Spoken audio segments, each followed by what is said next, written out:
s'appelle la chair, ou la chaise en français, et est également un spin de niveau débutant. Néanmoins, il est un petit peu plus complexe, dans la mesure où c'est la première fois que nous avons le corps de profil par rapport à la barre, sans avoir les jambes en contact avec celle-ci. Il va donc falloir être très gainé.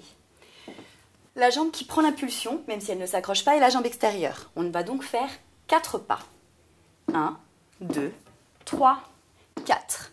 Ici, la jambe extérieure va dessiner un rond de jambe pour venir se placer tout de suite à angle droit. Cuisse parallèle au sol, pied pointé vers le sol.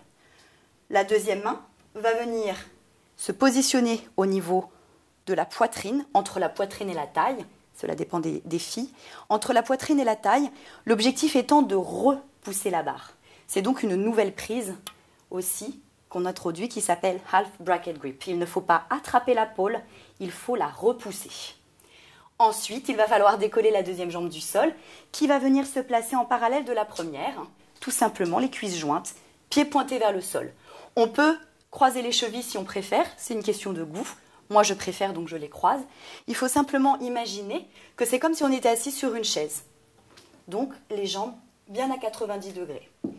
Pour ce spin, il faut vraiment pencher le poids du corps en avant pour qu'il tourne, sinon il ne tournera pas assez.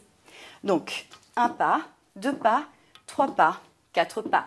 La jambe extérieure se place, la main, la deuxième jambe, et on essaye d'aller jusqu'au sol. Une fois que les pieds sont en contact avec le sol, on les décroise si les chevilles étaient croisées. Et on va à nouveau faire une sortie push-up, à savoir je descends ma main haute, je tends mes jambes, et en dernier je remonte le dos plat. Ce spin est un spin dont beaucoup de variantes existent, jambes tendues.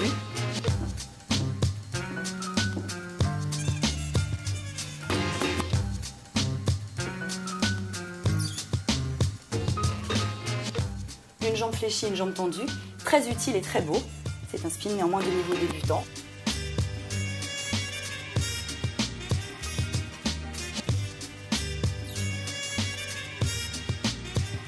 Vous pouvez en retrouver d'autres dans d'autres vidéos.